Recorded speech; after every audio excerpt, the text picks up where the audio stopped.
Kepada Tuan dan Puan, para anggota DPR yang terhormat, apa kabar hari ini? Sepertinya tak sebaik biasanya. Sama, di sini pun begitu. Kita semua memang sedang diuji. Hidup memang tak selalu baik, kan? Seperti kami-kami ini, Tuan dan Puan juga mungkin lebih banyak bekerja di rumah. Kalau lihat siaran sidang atau rapat terbuka di gedung DPR sekarang sih kelihatannya banyak kursi yang kosong. Tapi biasanya juga kosong kan ya? Tuan dan Puan anggota DPR yang terhormat. Saya perhatikan parlemen-parlemen negara lain fokus melawan corona. Tapi rasa-rasanya isu-isu yang keluar dari Senayan belakangan kok kebanyakan tidak terkait corona ya? Kami malah membaca DPR bersemangat membahas isu-isu lain.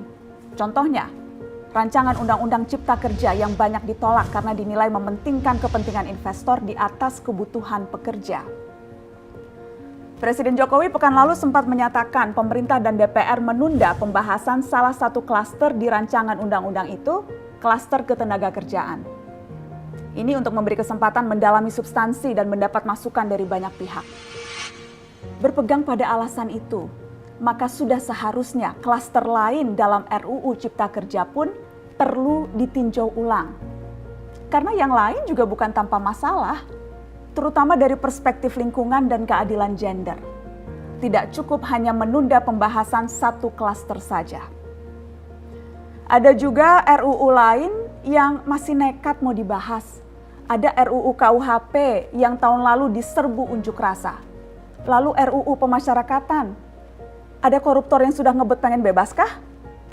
Apa kabar Pak Yasona?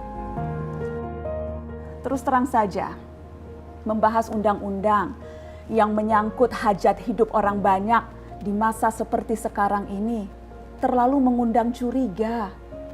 Gara-gara pandemi yang pada jatuh cinta saja berani menunda nikah loh. Ini kok DPR buru-buru banget kayak lagi kejar setoran? Tidak ada undang-undang yang tidak penting, semua penting. Justru karena undang-undang itu penting, aneh jika pembahasannya diseriusi di waktu seperti sekarang. Saat di mana perhatian dan konsentrasi kita sedang terkuras bertahan hidup di tengah wabah. Produk hukumnya pun berpotensi cacat bila tidak memenuhi ketentuan dan rasanya belum ada aturan pembahasan RUU secara virtual. Jika ngotot menuntaskan Omnibus Law atau RUU KUHP atau RUU pemasyarakatan, jangan salahkan jika ada yang menilai DPR tidak menjadikan perang melawan corona sebagai prioritas.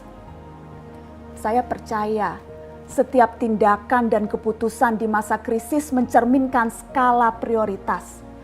Atau memang inikah prioritas wakil-wakil rakyat kami saat ini? Bikin ribut juga jelas tak seharusnya jadi prioritas.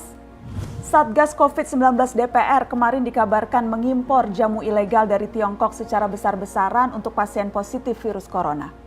Satgas kemudian membantah itu, katanya ini diproduksi di Jakarta dan merupakan sumbangan Wakil Ketua DPR RI Sufmi Dasko yang akan dibagikan gratis ke berbagai rumah sakit. Kemudian dikabarkan juga jamunya mengandung bahan berbahaya dan belum terbukti klinis. Satgas lagi-lagi membantah, katanya sedang proses mendapatkan izin edar di Badan Pengawasan Obat dan Makanan.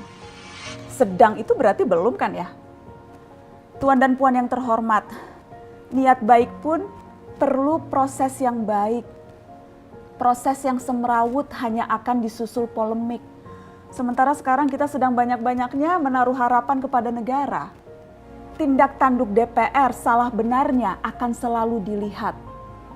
Makanya sempat ramai juga warganet mengkritik Satgas COVID-19 DPR RI yang berfoto mengenakan APD saat hendak berkunjung ke rumah sakit darurat Wisma Atlet menyerahkan sumbangan DPR.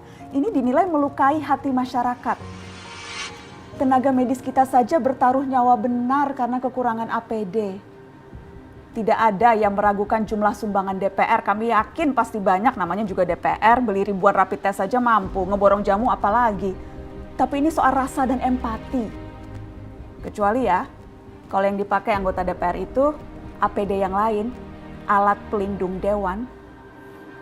Salam hormat dari kami yang kalian wakili.